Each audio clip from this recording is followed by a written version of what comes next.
Hello, fifth grade. I wanted to take a minute and recap the lesson that we did today on partial product multiplication or place value multiplication. So we did a few different problems in class where we broke the factors up into their place value, 20 and 1, 50 and 2, and then we used four partial products, and then we put them back together to get an answer. I'm going to do one more example for you, so just in case you needed to refer back and see another example. So I'm going to draw my box, which I'm going to split into 4 sections because I have double digits for both of these factors. So I have 39 and 54, so that's going to allow me to break these both into 2 digits. So I think about what makes 39. The 3 is in the tens place, so that means that it is 30 plus the 9 in the ones. So this 39 is the same thing as 30 plus 9. My 54, I have a 5 in the tens place. 5 times 10 is 50 plus the 4. So these are the 2 smaller problems that I'm going to do. So I have 30 plus 9 over here. There's 1. And then I'm going to break up the 50 plus 4 across the top. So I'm going to write a multiplication sign kind of in the corner because this is reminding me I'm not going to add inside these boxes. I'm multiplying because I need to get to the partial products. And product is the answer to a multiplication problem. So now I'm going to write down the problems I'm going to solve. So in this first box, because this is the row for 30, I'm going to do 30. And then I'm multiplying that by 50 because this is the column for 50. So I'm doing 30 times 50.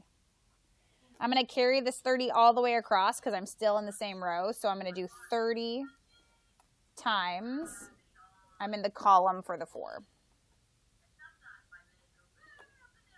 Down here, I'm going to do 9 because this is the row for the 9.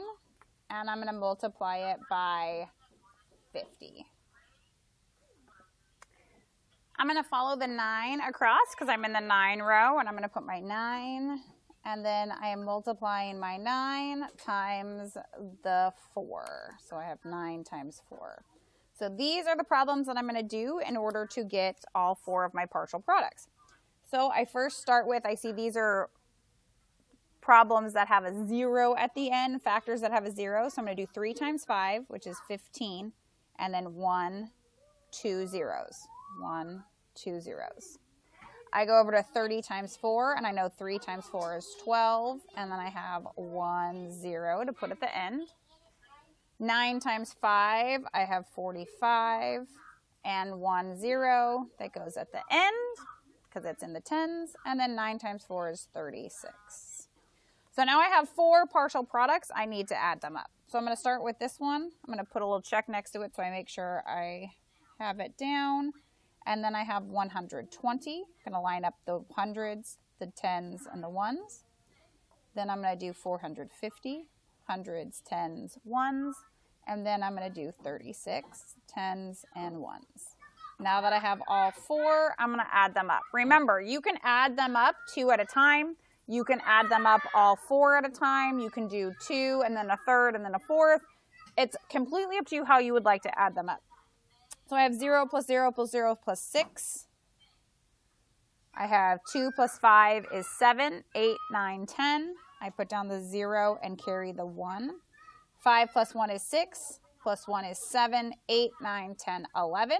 Put down the 1, carry the 1. 1 plus 1 is 2. So my answer to this, 39 times 54, is 2,106.